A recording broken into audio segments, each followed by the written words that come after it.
In this video, we're going to explore the key features of a logarithmic function and what this looks like in a graph. Alrighty, so we're going to use an example graph. We're going to use the log base 2 of x.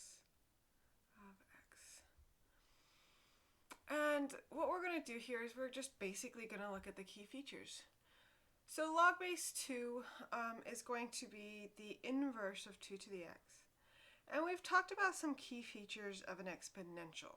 We've talked about how the domain of an exponential is x is all real numbers. And we've talked about the range, and that is y was greater than 0. We also talked about the y-intercept being 1. So that's when y is equal to 1. And so those were some of the key features of our graph. Now remember that I keep saying that your logs are the inverses of your exponentials. So in this case of log base 2 of x, and this is log base b of x, any log base will have these same characteristics. You're going to have a domain. And again, we're switching our x's and our y's, so this is going to be x greater than 0. You're going to have a range. And my range, this is all real numbers. And then instead of having a y-intercept, we have an x-intercept at x equals 1. This one has a horizontal asymptote at y equals 0. This one will have a vertical asymptote, sorry, not horizontal, vertical asymptote at x equals 0. X equals 0. All right, so those are some of the main characteristics. Graphing this out, let me get my handy dandy straight edge here so it's not too abysmally bad on a straight line. And choose a straight line here. Get that one. I pushed down a little too hard on that line, but that's okay. Get that one there. So now what we're looking for is a general shape of my log base 2 of x. So what we're going to look at is this line right here is your asymptote. We're going to cross at x equals 1, so we're going to cross there. This is going to come up and through like that. Basic log.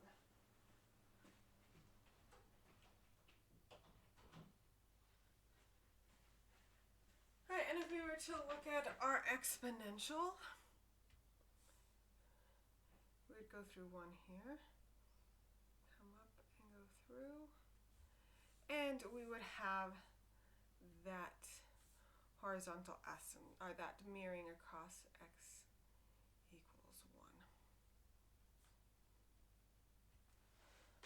Alright, so the logarithmic function only has positive input values. So here you cannot have any negative x, no negatives.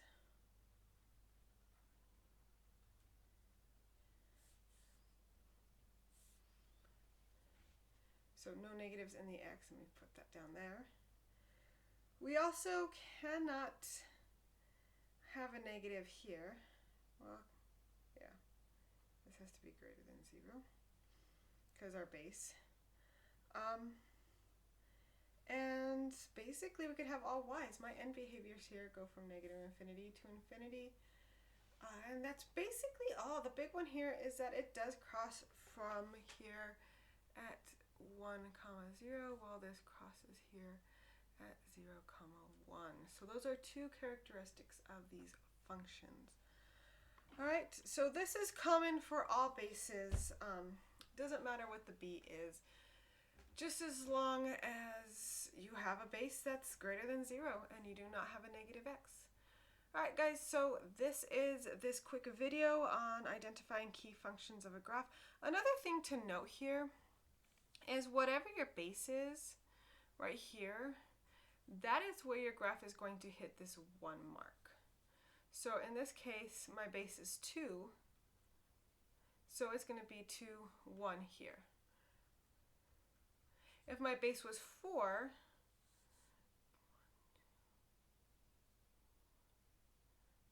here, you would hit the 1 mark here, and so on and so forth. So there you go. There are key features of a graph. T-tables are really helpful to find the points of the graph, but these are the main properties of a parent function logarithmic graph. So if you know how to graph the parent function of the logarithmic graph, then you can actually do the transformations from those. Alright guys, so if you have any questions, please feel free to ask, and I will see you in the next video. This was a quick one.